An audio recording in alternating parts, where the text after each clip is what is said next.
corresponds to desmopressin, right? Which combination is most appropriate in this patient? Just now we have discussed.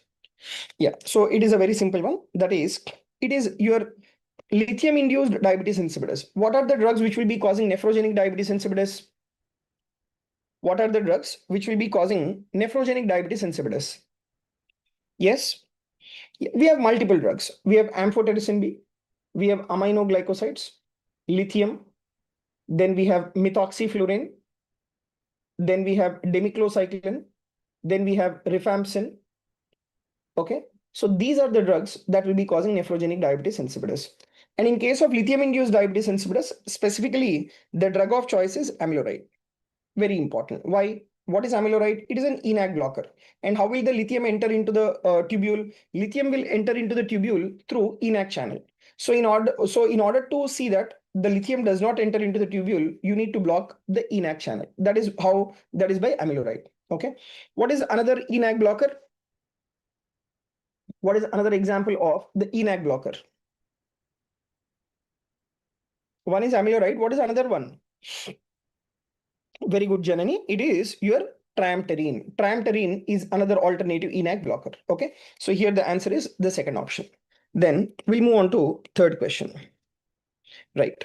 So if you see this third question, we have a 65-year-old chronic smoker, presents with headache, confusion, and generalized weakness. Sodium is 114 milliequivalents per liter. Urine sodium is 60 and plasma osmolality is 260 milliosmoles per kg. Urine osmolality is 480 milliosmoles per kg. Which of the following most likely explains his laboratory finding, right? So I said in case of INI-CET, the INI-CET exam will not only test your knowledge, it will also test you the level of your patience. If you take the options which I have made here, right, I have given just lengthy options. Okay, so lengthy options will cause mental fatigue during the exam, but you need to stay very strong whenever you are reading these lengthy options. Okay, because these days the options are also appearing like questions. That is how the options are being designed as an update of the strength of the questions. So you need to be very much patient during your exam. At any point of time, you should not lose your motive. At any point of time, you should not lose your temper. At any point of time, you should not lose your confidence, right? All these are very, very important along with the knowledge that you have acquired during your preparation. Okay. Yes. What is the answer in this? Right. So the answer in this is, it is your paraneoplastic ADH secretion due to small cell carcinoma of the lung leading to euvolemic hyponatremia. So can anyone tell me what is the diagnosis in this question? Anyone? What is the diagnosis of this question?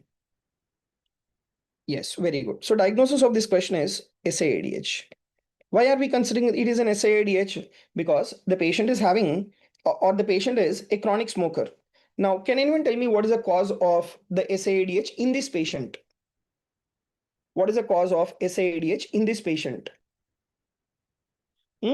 Very good. It is your oat cell carcinoma, which is also called as small cell carcinoma. Can anyone tell me one bony tumor that will be causing SAADH? Bony tumor that will be causing SAADH. Yes.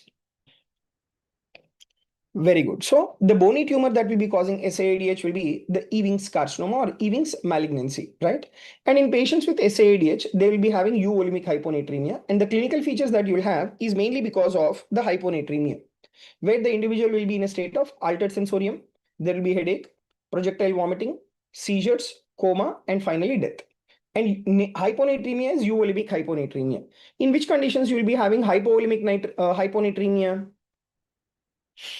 In which conditions you will be having hypovolemic hyponatremia? Anyone? Very good. So not in vomiting. I'm sorry. Yeah, actually I thought to ask dilutional hyponatremia. I'm sorry. Anyways, yeah, Logeshwari and as well as Kirtana, you're right. So hypovolemic hyponatremia is observed in case of gastroenteritis. So in gastroenteritis, you'll be having hypovolemic hyponatremia. And yes, where do you have dilutional hyponatremia? Dilutional hyponatremia. Dilutional hyponatremia, you will have that in congestive heart failure, renal failure, and as well as cirrhosis of liver, right? Then next is you take the workup in patients with SAADH. If you take the workup in SAADH, tell me what will happen to serum osmolality in SAADH? Serum osmolality. serum osmolality is reduced and serum sodium reduced. What will happen to urine osmolality in SAADH? Urine osmolality increases and urine sodium is also increased. And the investigation of choice in case of SAADH is water loading test, right? And what is the first line treatment in SAADH? You need to restrict the water intake and you need to give hypertonic saline, that is 3% sodium chloride, to correct that hyponatremia. And finally, what is the drug of choice in case of SAADH? Drug of choice will be very good. It is your Vaptans. We have an oral tolvaptan and we have intravenous conivaptan. That is a drug of choice in case of the SAADH, right? But if there is development of pulmonary edema in SAADH, what will you give? If there is development of pulmonary edema, what will you give? That is the point when you need to give furosemide. Otherwise, you will not give furosemide in patients with SAADH. Okay. So this is about syndrome of inappropriate antidiuretic hormone. Then, and we have a differential diagnosis of this SAADH. Can anyone tell me what is the differential diagnosis of SAADH? Where you will have hyponatremia. Anyone? Very good, Logesh, and as well as Shilsi, that is your cerebral salt wasting syndrome. Okay, but Logesh and as well as Shilsi and Sabarish, how will you differentiate? What is that one differentiating point between SAADH and cerebral salt wasting syndrome? What is that one important differentiating point between cerebral salt wasting syndrome and SAADH? Anyone?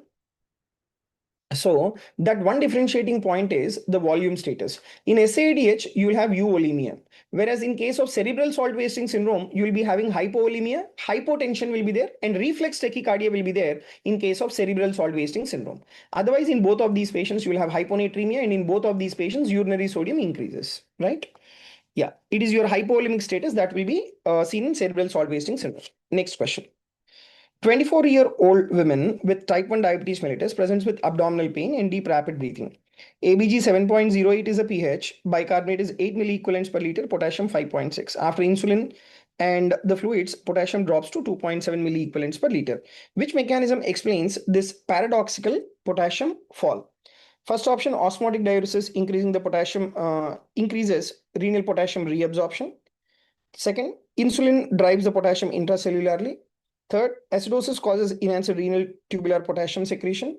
Fourth, ketone body inhibits sodium potassium ATPase, preventing the potassium uptake. What is the correct answer? Right. So it is the insulin that will be driving the potassium into the intracellular compartment, and that will be resulting in that will cause hypokalemia, right? So that is the reason why in patients with DKA, whenever you're giving the insulin infusion, what is that you should monitor? You should monitor for potassium, right? Now, what is the investigation of choice in case of DKA? What is the investigation of choice in patients with DKA? Not ABG, Archita. ABG is not an investigation of choice. ABG will show acidosis, that is high anion gap metabolic acidosis in DKA, but there are multiple conditions where you have high anion gap metabolic acidosis. That is not the investigation of choice. Very good. It is your estimation of plasma ketone bodies. Again, you should not get confused. You will have one option plasma ketone bodies, another option urine ketone bodies. What is that you should go with? You should go with plasma ketone bodies. Why? Because you have three ketone bodies, importantly. Acetone, acetoacetate, beta hydroxybutyrate. What is that ketone body that does not appear in the urine? What is a ketone body? Very good, Archita. It is your beta hydroxybutyrate does not appear in the urine because it is highly acidic. That is the reason why plasma ketone bodies are considered as the investigation of choice. And the ABG will be acidotic APH, that is a high anion gap metabolic acidosis. And second important, plasma blood glucose level will be more than 250 milligrams per deciliter, and you have the presence of the ketone bodies being positive. Right? These three are very important triad in case of diabetic ketoacidosis. Right? And what will be the clinical presentation in DKA? What will be the clinical presentation in DKA? How do they present?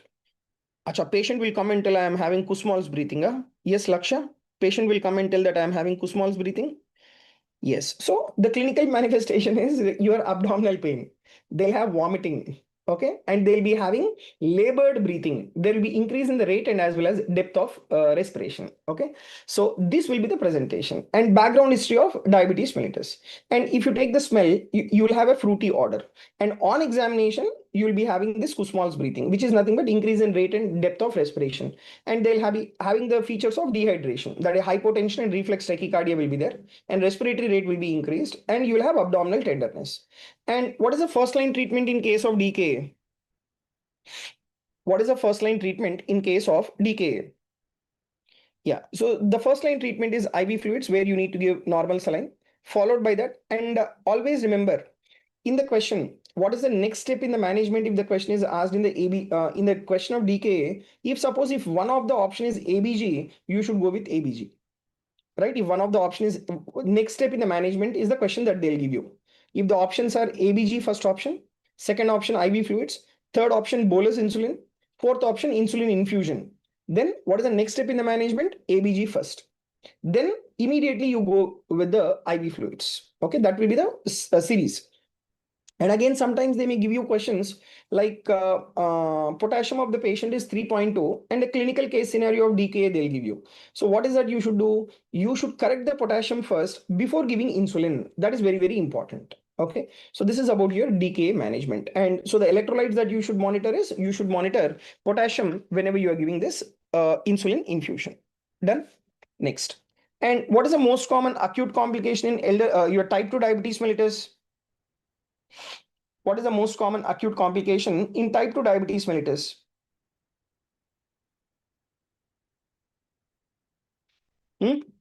Most common acute complication in type 2 diabetes mellitus, it is HONC, that is hyperosmolar non-ketotic coma, where the plasma glucose levels will be in a range of 600 to 1200 milligrams per deciliter, and serum osmolality is increased, but ketone bodies will be negative in case of HONC, right? Next question.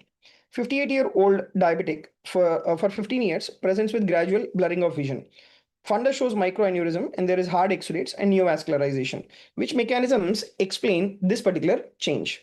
First option, accelerated atherosclerosis. Second option, capillary basement membrane thickening and pericyte loss leading to microaneurysm formation. Third option, osmotic lens swelling due to sorbital accumulation. Fourth option, immune complex deposition and complement activation in the retinal capillaries. So what do you think is the correct answer here? Very good. That is your second option. So it is like in patients with diabetes, you have macro and microvascular complication. What are the macrovascular complications? That includes coronary artery disease, cerebrovascular accidents, and peripheral arterial disease. And what are the microvascular complications? That is diabetic retinopathy, diabetic nephropathy, and diabetic neuropathy, right? Now, but can anyone tell me what is the most common microvascular complication? What is the most common microvascular complication? Anyone? Most common microvascular complication. Micro, I said. It is not nephropathy, Logeshwari. It is neuropathy. So diabetic neuropathy, this is the most common microvascular complication. Okay. Now, these complications, they are mainly due to formation of advanced glycated end products that we call it as AGE. AGE stands for advanced glycated end product. This advanced glycated end products are the one which will be causing microvascular leakage. So they are the one which will cause capillary basement membrane thickening and as well as pericyte loss and resulting in microaneurysm formation. Okay, so that is what is the reason or mechanism for microvascular complication. Whereas you take this accelerated atherosclerosis. Accelerated atherosclerosis is the reason for the development of macrovascular complications, not microvascular complications, right? Coronary artery disease, cerebrovascular accident, and peripheral arterial disease. And osmotic lens swelling. This is seen in case of refractory errors, or this is seen in case of cataract, but not in case of diabetes mellitus. Okay. And immune complex deposition. Where do you observe this? You observe this in case of lupus, or you observe this in case of vasculitis, right? But this is not responsible for your microvascular complication. Done. So this is about your macro and microvascular complication. And one of the very important neuropathy complication is diabetic autonomic neuropathy. In diabetic autonomic neuropathy, the very important presentation is postural hypotension. What is the drug of choice for postural hypotension? What is the drug of choice for postural hypotension? Very good. So you need to give midodrine. That is the drug of choice in case of the postural hypotension. Okay. Next question. So we have a 35-year-old woman presenting with galacturia and as well as amenorrhea for almost 8 months. MRI shows pituitary microadenoma and serum prolactin level are 180 nanograms per ml. What is the best initial therapy that you'll be giving in these patients? So first of all, what is this? It is a tumor suggestive of the prolactinoma, right? Because the MRI shows that there is the pituitary microadenoma. But tell me, what is the point which is going against prolactinoma in this clinical case scenario? In this clinical case scenario which has been given, what is the point which is going against prolactinoma? Yes, very good. That is your prolactin level. So prolactin level, it should be more than 200. That is definitely suggestive of prolactinoma. But what is that I have said? Even if the levels are in between 100 to 200, it is suggestive of your prolactinoma, right? So in this 35-year-old women, nothing is mentioned about pregnancy. So what do we consider? The individual is non-pregnant individual. So what is the treatment in this patient now? What is the treatment? Yes, that is your cabergoline. So in case of prolactinoma, we have micro and macroadenoma. Microadenoma means where the size of the tumor is less than 10 mm, and macroadenoma means where the size of the tumor is more than 10 mm. In both micro and macroadenoma, you will have endocrine manifestations. And what is that endocrine manifestations in case of females? They'll be having galacturia, amenorrhea, and as well as infertility. Whereas in males, they will be having loss of libido and as well as the infertility. And in macroadenoma, they'll be having bitemporal superior quadrantenopia, and finally they'll be having bitemporal hemianopia. And investigation of choice is serum prolactin level, early morning fasting state. And whenever you are estimating the serum prolactin level, the individual should be free from which substance? The individual should be free from which substance when when you want to estimate the serum prolactin level? Not niacin, right? Very good, Firoz Farveen. The individual should be free from biotin. That is what I have taught in my class. The individual should be free from biotin for at least 8 hours. Otherwise, it will give you false low values, right? And if serum prolactin levels are more than 200, it is definitely prolactinoma, and you need to do MRI to differentiate whether it is micro or macroadenoma. And remember, whether it is microadenoma or macroadenoma, the first line treatment is the dopamine agonist. And what is a dopamine agonist that you will give? If it is a non-pregnant individual, we give cabergoline. But if it is a pregnancy, we give bromocriptine. And if the patient is not responding to your medical management, then you need to do surgical treatment. That is a transsphenoidal pituitary adenectomy is being done in case of prolactinoma. Okay. Can anyone tell me what is the differential diagnosis of prolactinoma? Differential diagnosis of prolactinoma. Anyone?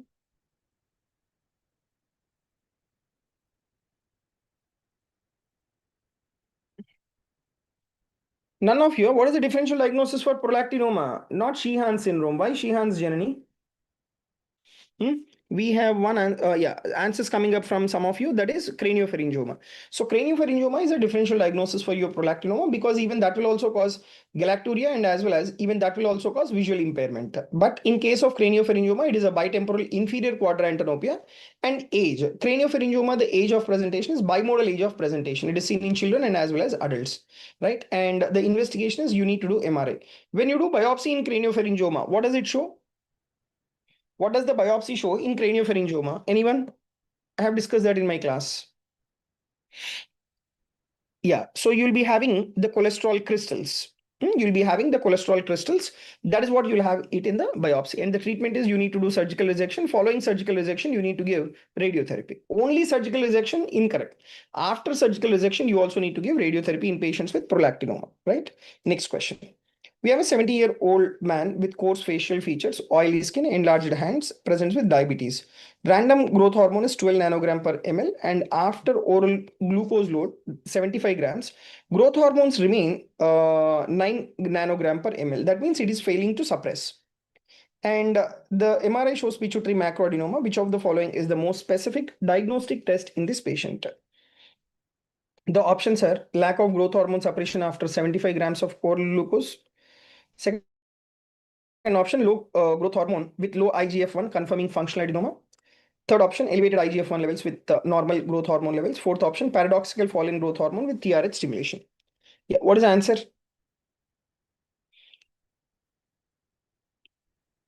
The question you see, the question is most specific diagnostic test. Logesh, what is the diagnosis? Logesh and as well as Vaidishwari, what is the diagnosis? Diagnosis is acromegaly, right? And in acromegaly, what is the most specific test that we have discussed? The most specific test is not your elevated IGF-1. Elevated IGF-1 is a screening test. It's a screening test. Okay. So what is the most specific diagnostic test is lack of the growth hormone suppression. So basically you need to do OGTT. OGTT fails to suppress the growth hormone secretion. That is what is the diagnostic or most specific test in case of the acromegaly, right? What is the cause of death in patients with acromegaly? What is the cause of death in acromegaly? The cause of death in patients with acromegaly will be, yes, I'm waiting for your answers. Very good, Kirtana. It is your cardiac failure. Cardiac failure, it is a cause of death. And other cardiac manifestations will be in the form of hypertension. There will be hypertrophic cardiomyopathy, and there can also be development of arrhythmias as well. When you do X-ray of the digits in acromegaly, what does the X-ray of the digits will show? What will the X-ray of the digits show in acromegaly? X-ray of the digits will show you that there is presence of a spade-shaped phalanx. That will show you that there is presence of spade-shaped phalanx. That is what you will have in case of isolated spade-shaped phalanx. Whereas MRI will show whether it is a micro or macro adenoma. Done. And what does the X-ray of the foot shows? What does the X-ray of foot shows in case of acromegaly? Yes. Yeah, so there will be increase in the heel pad thickness, and you have to take the lateral view of the X-ray of the foot. That will show you that there is increased heel pad thickness, right? And in case of the acromegaly, the treatment of choice is transsphenoidal surgical resection, right? But those individuals who are not fit for surgery or not willing for surgery, in them, medical management is one of the option. What is the drug of choice in case of acromegaly? Very good. That is, you need to give somatostatin analog, that is octreotide is what you need to give. And octreotide, it will mainly act on SST2 and SST5 receptors and block that receptors, right? And next to the octreotide, what are the other drugs that can be given is you can also give bromocriptine if suppose if the patient is having mammosomatotrough type of pituitary adenoma. What is the second line agent in acromegaly?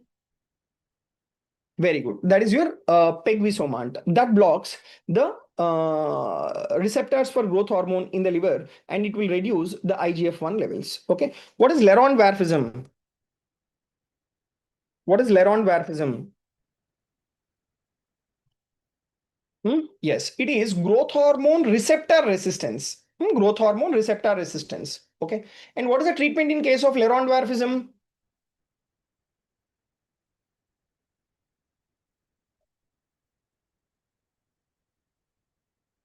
What is the treatment for leronvarfism? Yeah. So for leronvarfism,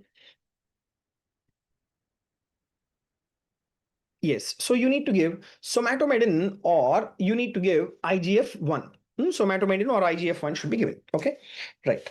Now we'll move on to the next question. We have a 52-year-old man post pituitary surgery develops fatigue, weight gain, and cold intolerance. Labs show TSH of 0.6 micro international units per ml, and the free T4 levels are 0.4. What should be given first in this patient? First option, measure morning cortisol before initiating thyroxine. And second option, perform TRH stimulation. Third option, measure the prolactin to evaluate the stark suppression. Fourth option, immediately start levothyroxine in this patient.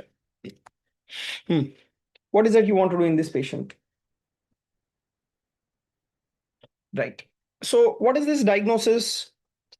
Diagnosis of this patient is hypopituitarism, right? Hypopituitarism. Now, when I was discussing hypopituitarism in the class, what is the first drug that you need to give in case of hypopituitarism is you need to supplement cortisol. You need to supplement cortisol first. So even before, because your anterior pituitary hormone, in case of hypopituitarism, it is mainly anterior pituitary hormones that are reduced. What are anterior pituitary hormones? Growth hormone, ACTH, prolactin, luteinizing hormone, then follicle stimulating hormone, then you have thyroid stimulating hormone, that is TSH. But among all these hormones, what is very important? It is your ACTH. Even though growth hormone is reduced first in hypopituitarism, what is important first is ACTH is very important. Okay, so you need to measure the morning cortisol. You need to measure morning cortisol before initiating thyroxine. before initiating thyroxine, you need to measure the morning cortisol. Okay. So if the cortisol is reduced, that is what you need to give first, because the patient will not live or cannot live without cortisol. Without thyroxine, patient can live for a few days, but without cortisol, the individual will have a vascular collapse and arrest. That is the reason why you need to check the cortisol first. Okay. Right. Next question. What is the most common cause of hypopituitarism? Most common cause of hypopituitarism. Anyone? Most common cause of hypopituitarism. Not Shihans. Not Shihans. Very good, Gayatri. It is pituitary adenoma. Pituitary adenoma, that is the most common cause of the hypopituitarism, right? And what are the tests that you will do for assessment of growth hormone? And what are the tests that you will do for assessment of ACTH? Okay, first you tell me what is the test that you will do for assessment of the growth hormone assay? What is the test that you will do for assessment of the growth hormone assay?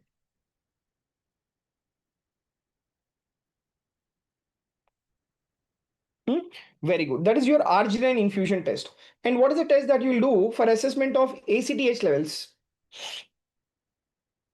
For assessment of ACTH levels, what is the test that you do? Very good. It is your metirapone test. It is your metirapone test. Okay. Right.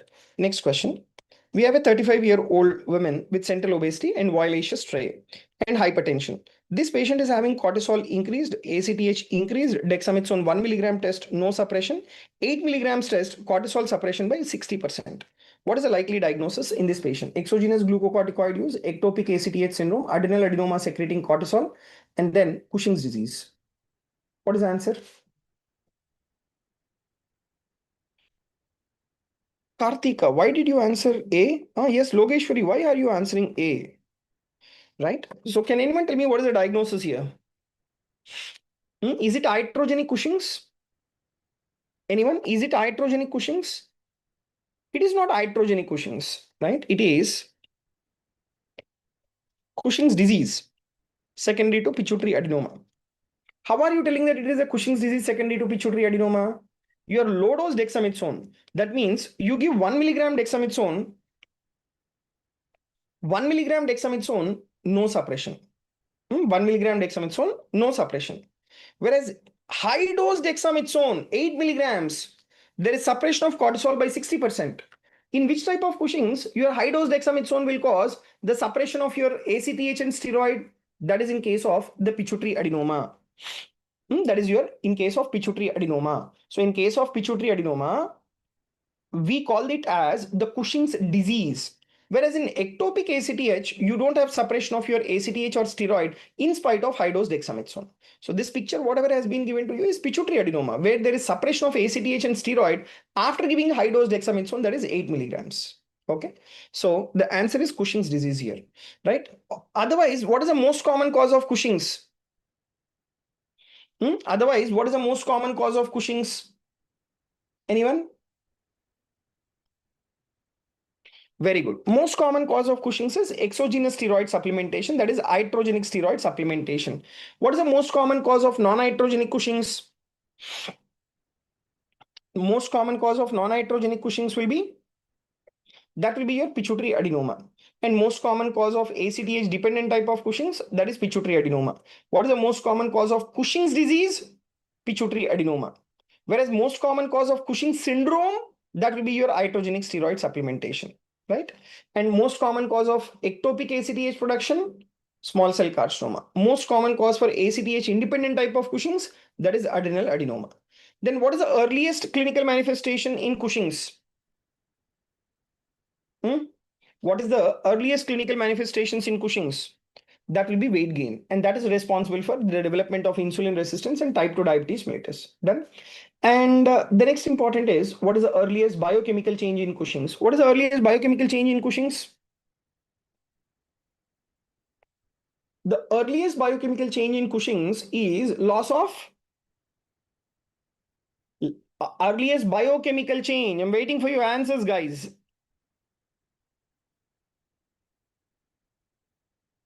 Very good. That is loss of diurnal variation.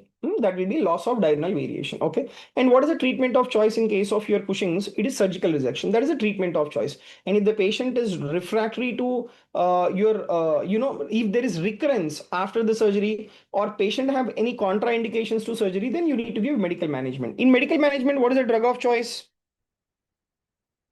In medical management, drug of choice is ketoconazole. Okay. And we have some other drugs apart from ketoconazole. That is, you have even metirapone, right, and etomidate. Then these are the drugs that we give, and mainly targeting pituitary adenoma. It can be like your pesireotide or cabergoline. They are the one which can target the pituitary also. Okay, so this is about your Cushing's in short. And in what will be the ABG in case of Cushing's? How will be the ABG in Cushing's? Anyone? Arterial blood gas analysis in case of Cushing's. Yes, I'm waiting.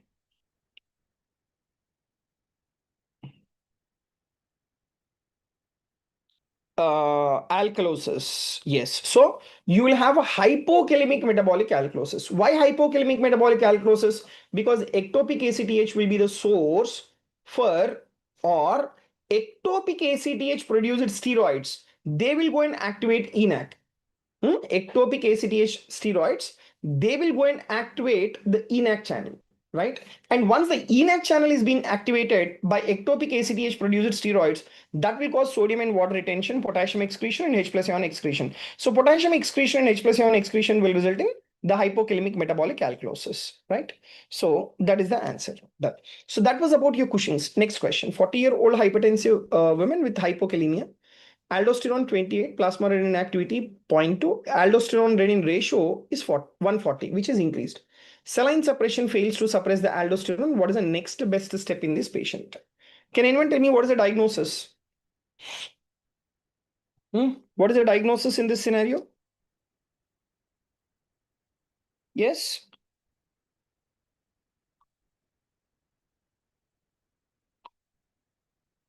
Diagnosis in this scenario is, yeah, very good. It is hyperaldosteronism.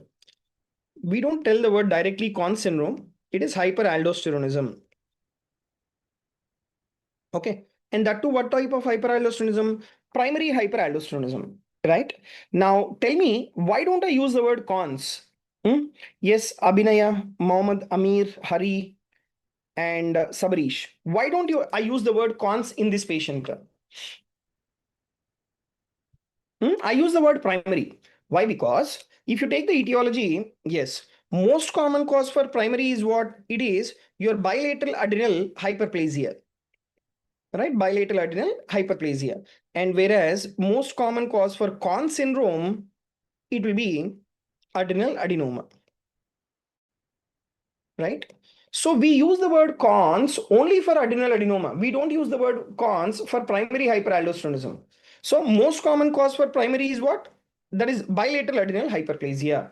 So this picture, whatever has been given to you, where aldosterone renin ratio is 140 and saline suppression fails to suppress aldosterone, that tells the patient is having primary hyperaldosteronism. Most common cause of primary is what? Bilateral adrenal hyperplasia. So among the options which has been given to you, adrenal vein sampling will localize unilateral adenoma before the surgery, right? So that is the next best step. And yes, very good, Sabarish. So usually unilateral, it is adrenal adenoma, and you need to do adrenalectomy. But if it is bilateral adrenal hyperplasia, what is the treatment option? If it is a bilateral adrenal hyperplasia, what is the treatment option?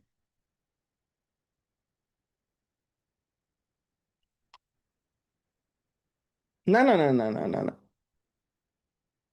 Yeah. So if it is bilateral adrenal hyperplasia, you need to give spironolactone.